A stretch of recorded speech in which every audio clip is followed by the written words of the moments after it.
1 minute commerce with Prabhat. O level pass track. අපි මේ කතා කරන්නේ 10 වෙනි වීඩියෝ එක. අපිට තියෙන ගැළපීමක් බොල් ණය කියලා. දැන් මම පුතාට මෙහෙම කියන්නම්. තරඟකාරී වෙළඳපොළක් ඇතුලේ අපිට විකුණුම් වැඩි කර ගැනීම සඳහා භාණ්ඩ ණයට විකුණන්න සිද්ධ වෙනවා. මේ භාණ්ඩ ණයට විකිණීම නිසා අපිට ණය ගැතියන් නැති වෙනවා. හැබැයි මේ ණය ගැතියන් සමහර වෙලාවල් වලට අපිට සල්ලි නොගෙවන අවස්ථා තියෙනවා. විවිධ හේතු තියෙන්න පුළුවන්. ණය ගැතිය මිය යෑම, ණය ගැතිය අතුරුදහන් වීම, ණය ගැතිය බංකොලොත් වීම, මේ වගේ ඕනෑම කාරණාවක් තියෙන්න පුළුවන්. එහෙනම් මේ ණය ගැතියේ මුදල් නොගෙවා අතෑරියොත් අපිට තේරෙනවා නම් මේ ණය ගැතිය තවදුරටත් අපිට මුදල් ගෙවන්නේ නැහැ කියලා. අපි තවදුරටත් මේක ණය ගැතියක් හැටියට තියාගෙන ඉන්න එකේ තේරුමක් නැහැ. මොකද මේ සල්ලි අපිට ලැබෙන්නේ නැහැ. එහෙනම් අපිට සිද්ධ වෙනවා නිවැරදිව ලාභය ගණනය කරන්න නම් කාලච්ඡේදයේ වියදමක් හැටියට මේ නොලැබෙන ණය ප්‍රමාණය සටහන් කරන්න. අපි මේකට කියනවා බොල් ණය කියලා. නිශ්චිතවම දන්නව නම් ලැබෙන්නේ නැහැ කියලා අපි ඒකට කියනවා බොල් ණය කියලා. ඒතර බොල් ණය වල දිස්සටහන එන්නේ බොල් ණය ගිණුම හර ණය ගැති ගිණුම බෑ. දැන් අපේ විභාගේ ගානේ ශේෂ පරීක්ෂණ ඇතුලේ ණය ගැතියෙක් ඉන්න පුළුවන්. ඒ වගේම සමහරලාට ශේෂ පරීක්ෂණ ඇතුලේ බොල් ණය කියලා අගයක් තියෙන්නත් පුළුවන්. ඊට අමතරව අතිරේක තොරතුරු වල අපිට දෙන්න පුළුවන් ණය ගැතියන්ගෙන් වර්ෂ අවසානයේ තවත් බොල් ණය ලෙස අපි හිතමු රුපියල් 10000ක් කපා හරිනවා. අපි එනම් මොකද කරන්නේ?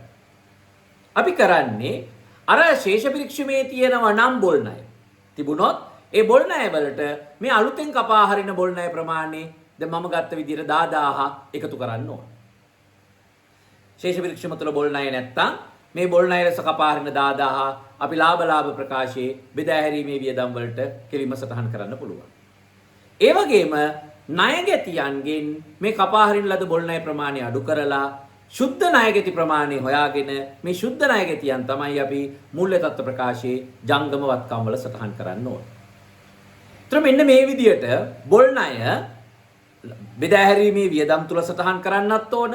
ඒ වගේම ණය ගැතියන්ගෙන් අඩු කරලා මූල්‍ය තත්ත්ව ප්‍රකාශී ජංගම වත්කම් වල සටහන් කරන්නත් ඕන.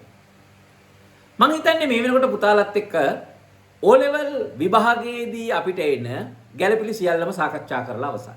ප්‍රභාත් ජයසුමනි YouTube channel එකත් එක්ක පුතාලා එකතු වෙන්න. පුතාලට පුළුවන් මේ මූල්‍ය ප්‍රකාශන, තනි පුද්ගල ව්‍යාපාරික මූල්‍ය ප්‍රකාශන, ඒ කියන්නේ ලාභ ප්‍රකාශය හා මූල්‍ය තත්ත්ව ප්‍රකාශය. MCQ paper එකේ එන ප්‍රශ්න ටිකටත් රචනා paper එකේ එන ප්‍රශ්න ටිකටත් අදාළව අපි සම්පූර්ණම මූල්‍ය ප්‍රකාශන පාඩම සාකච්ඡා කිරීමක් කරනවා. අපි එහෙනම් ඉදිරියේදී පුතාලට ඒක බලා ගන්න පුළුවන්කම තියෙනවා. එහෙනම් හොඳින් මේ පාඩමට දාලා කොටස් ටික නැවත පළවෙනි වීඩියෝ එකේ ඉඳන් බලන්න. ඊට පස්සේ අපි YouTube එක ඇතුලේ සම්පූර්ණම ප්‍රශ්න කීපයක් සාකච්ඡා කරනවා. ඒක පුතාලා හොඳින් බලන්න. බලලා හොඳින් විභාගයට සූදානම් වෙලා ගිහිල්ලා පුතාලට පුළුවන් එතකොට මේ විභාගේ ලකුණු 20කට ආසන්න ප්‍රමාණයක් ලැබෙන මූල්‍ය ප්‍රකාශන පාඩමට අදාළ ප්‍රශ්න සියල්ලම නිවැරදිව කරන්න. එනම් සියලු දෙනාටම ජය වේවා.